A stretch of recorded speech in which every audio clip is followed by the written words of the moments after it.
When the homeowners called me to come and take a look at their kitchen, I kind of had an idea in my head of what it was going to look like. Typical builder finishes, cramped space, and I knew they weren't happy with it. The layout was pretty tight, and I felt like the cabinets were built around the appliances more than anything, so it really didn't give them a lot of storage. These homeowners have lived here for over 10 years, so they knew it was time for an update. When designing a kitchen, I always suggest choosing your appliances first. In this case, the homeowners chose fully built-in appliances from Miele. The refrigerator was a big problem. It wasn't counter depth, it stuck out a lot, and it didn't allow them to use the corner as much as they wanted. We chose a 30-inch Miele refrigerator.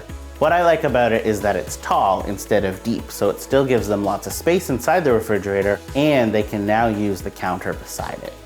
Instead of a slide-in range, we went for a super sleek wall oven and an induction cooktop above. The homeowners do like to cook, and this was something really important to them. I think they'll really love using the induction cooktop. I always like to suggest a panel-ready, fully integrated dishwasher, which means you can put your cabinet doors right over top of it so it blends seamlessly with the rest of the kitchen. Like in most condo kitchens, there was a bulkhead above the upper cabinets. Sometimes there's ventilation in it, and in this case there wasn't. It was just wasted space. We were able to remove the bulkhead and make the space look even larger. I thought it would be great if we could move this peninsula about a foot towards the dining room and make the peninsula even larger. Instead of 36 inches, we made it 42 inches, and that allowed us to add more space by the cooktop and some shallow storage to the front of the island. This was roughly the size of the old sink cabinet. It had a double sink, so we made the sink cabinet smaller, and we added a great smaller cabinet for trays and cutting boards. On this side, we have wider bank of drawers, and then to even things out, add a bit of symmetry, what we did was a saw cut on the front of the door to make it look like 3 drawers, even though it isn't. Instead of running this counter into the wall, we decided to put in a pantry here, which is a better use of space. This gives them invaluable food storage and makes the area really, really efficient. A couple more design details we have in this kitchen are the stainless steel toe kicks and the walnut on the front of the island. I like to mix up the cabinets every now and then, and that's where some of that extra storage is.